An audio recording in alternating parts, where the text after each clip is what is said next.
So now what is the real topic? The topic is about Dr. Bawumia's response to the Dr. Bawumia? Yeah. And Dr. Bawumia is not president.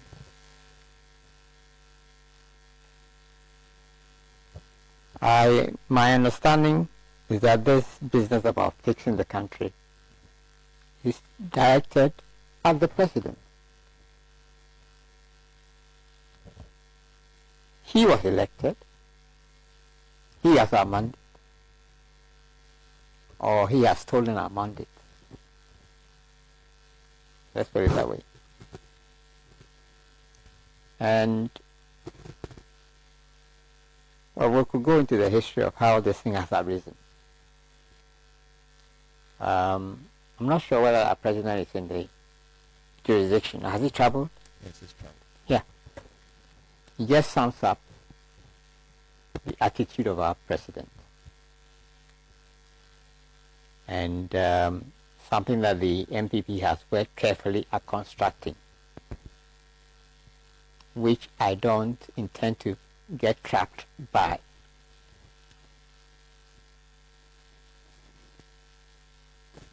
I don't know how long this campaign has been going on. At least it's a couple of weeks now. Yeah. Our president has not elected to speak to it. He does not recognize it.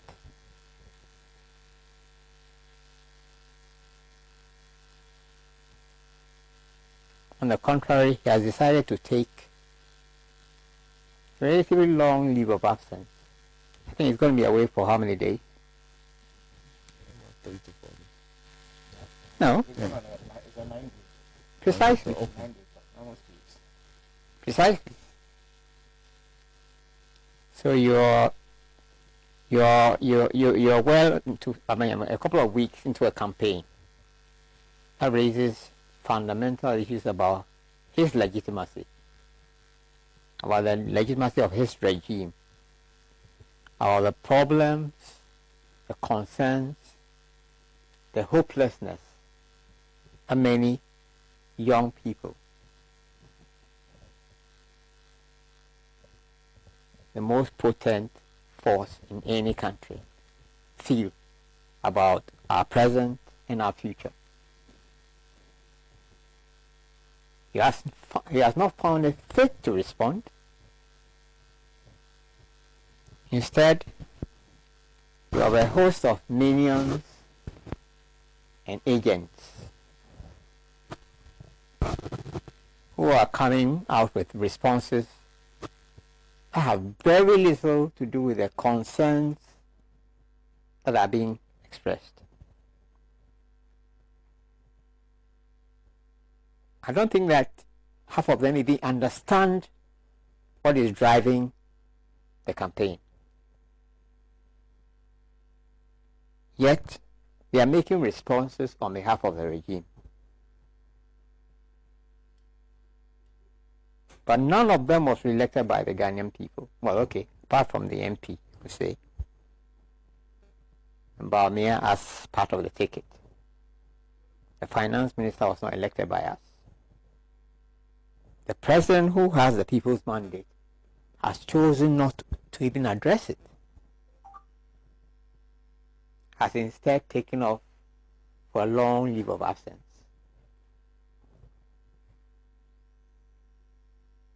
But that is, if one could say so, just one of the symptoms of the deep problems that we have. Now, if I understand it, people are expressing concerns about many things. But if you were going to sum it up, you say that it's symptomatic of our politics and our governance, which are dysfunctional and not addressing the concerns of our people.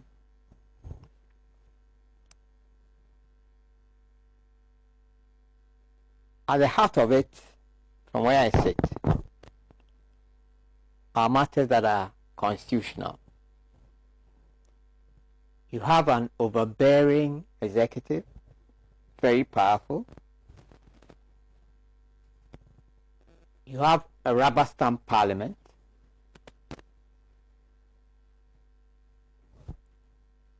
You have an unelected judiciary that is not accountable.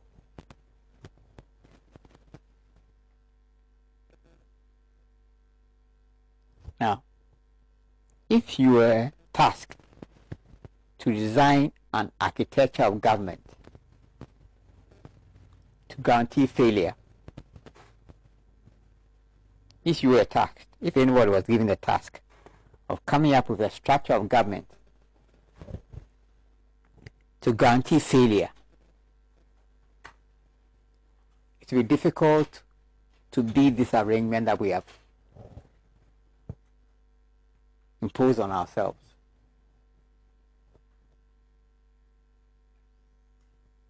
And that is at the heart of the crisis that we face.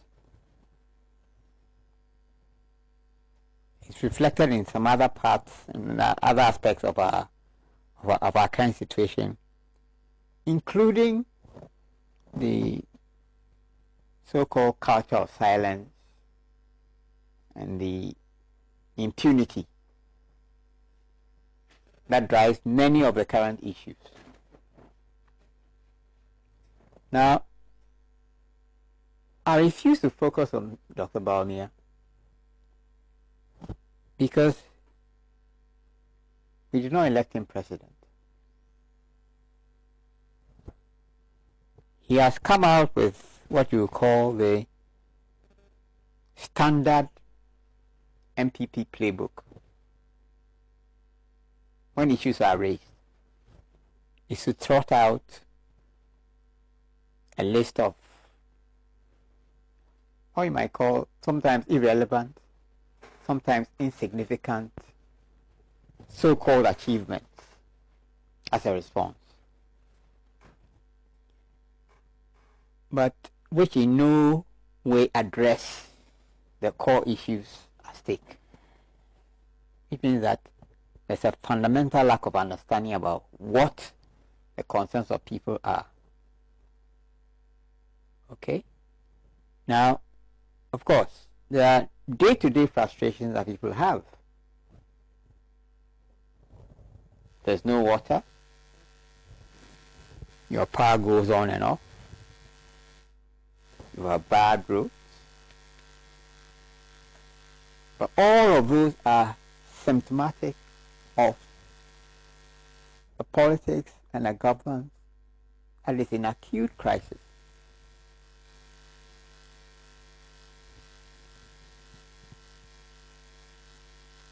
We have public officials, elected officials, ministers who don't use any of the public services. They don't use our schools. They don't use our hospitals. They don't use public transport. Their lives are completely disconnected from the lives of the ordinary Ghanaian.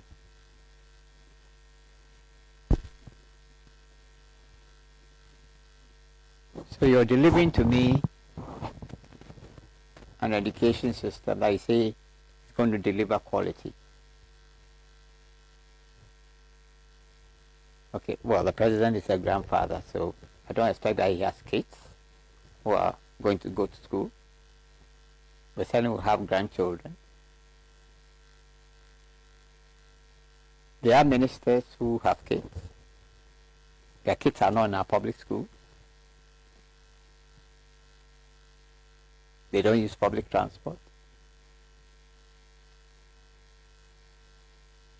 And for the most part, they don't use our hospitals.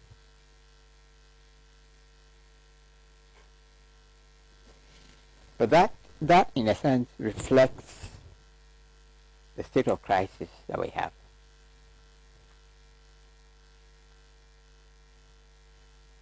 Now, if you get to a situation where public officials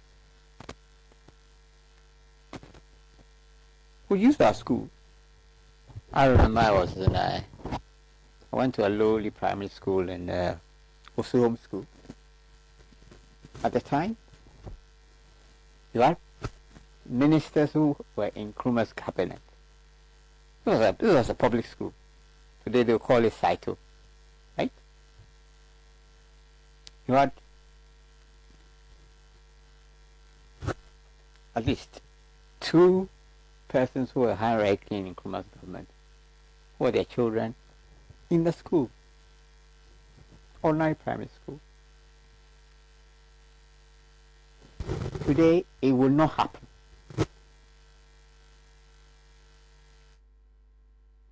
They use public transport like everybody else.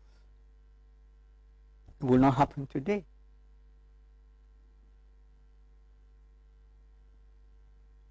And every day on the news, you come across issues that reflect this breakdown. For instance, just yesterday, I think on the news, there was a report about the surgeons at Komfo complaining about basic items that would make it possible for them to do their work. Okay? Which have been crying out for attention. You could go on and on and on. Not just Komfo Kolebu. Repeated across the length and breadth of our country. Find out simple items of equipment that will make it possible for people to realize their mission, so they will reduce the number of needless deaths and suffering by people who have been trained, who know what to do, are missing. And if you do a calculus, maybe all it will do to resolve that particular problem is maybe 1 or 2 D8s.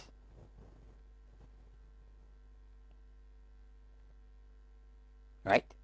The kind that is available to all ministers, you know, all the way down to middle ranking public officials.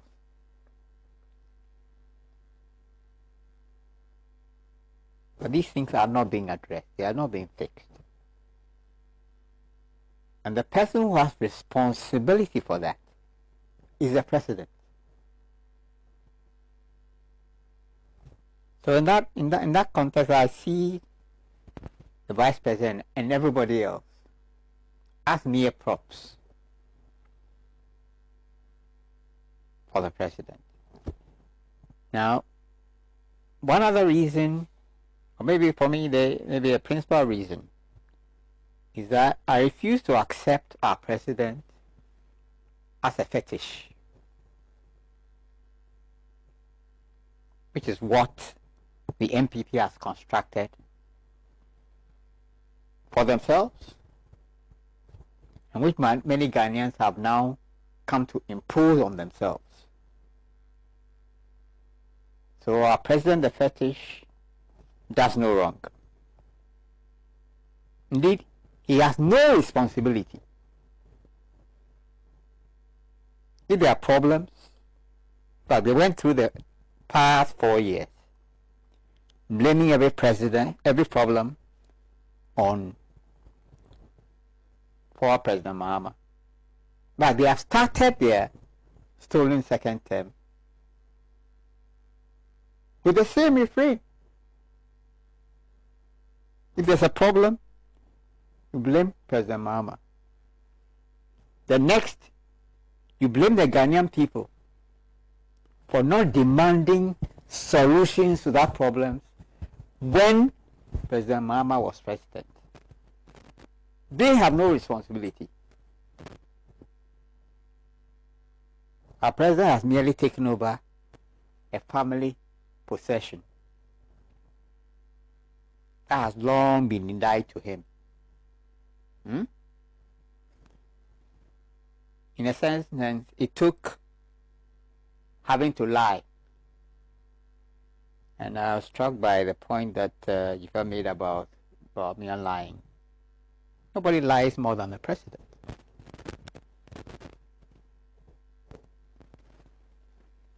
So the president has to lie to con his way to take back family property. Those who have benefited from that property whilst it was out of his control, they can count themselves lucky. But from here on, they should not look to him for the solution of their problems, because that's not why he came. And I thought this thing was made amply clear from the very beginning of the first step. Our problems are not the responsibility of the president. He did not come because of us. He just came to take back what had been denied him, what belonged to his family, period. Otherwise, how else can we explain this standard response? Now look, if you have problems, there are problems that were created by the past regime. In fact, you should have asked for answers in their term. Don't worry us, because we are not here because of you. Now, it was necessary, given the context, to promise the Ghanaians heaven in order to win power for the first term. Having failed, it required some additional measures, including the murder of voters,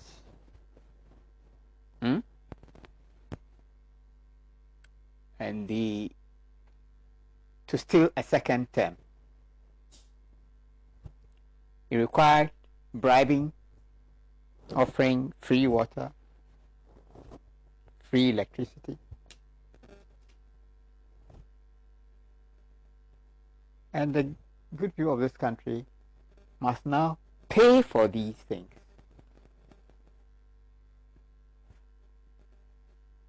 The bribery, the borrowing,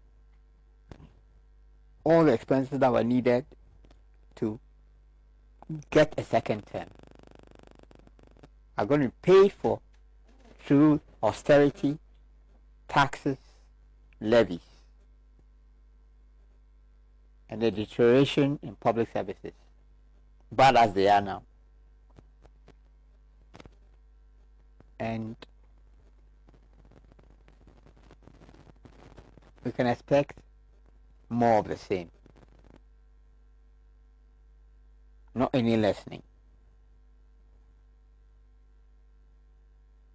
I expect more of the same, of this austerity, not any lessening.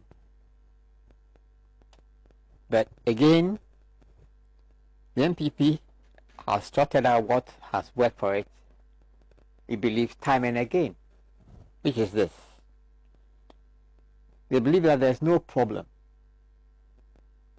that cannot be solved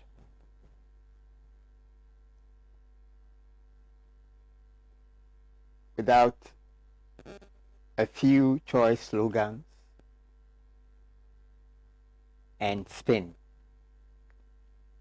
managing the news, including ensuring that people engage in self-censorship and do not address the things that are of concern. And it has served them in the past, and they believe that it will serve them well in the present. If they appear to take us for fools, that is precisely what it is. Because they have found out from experience the Ghanaian people are not intelligent, that they can say anything to us And with the proper management of the news, they can get away with it. It has worked in the first term. I don't see them changing it in the second term.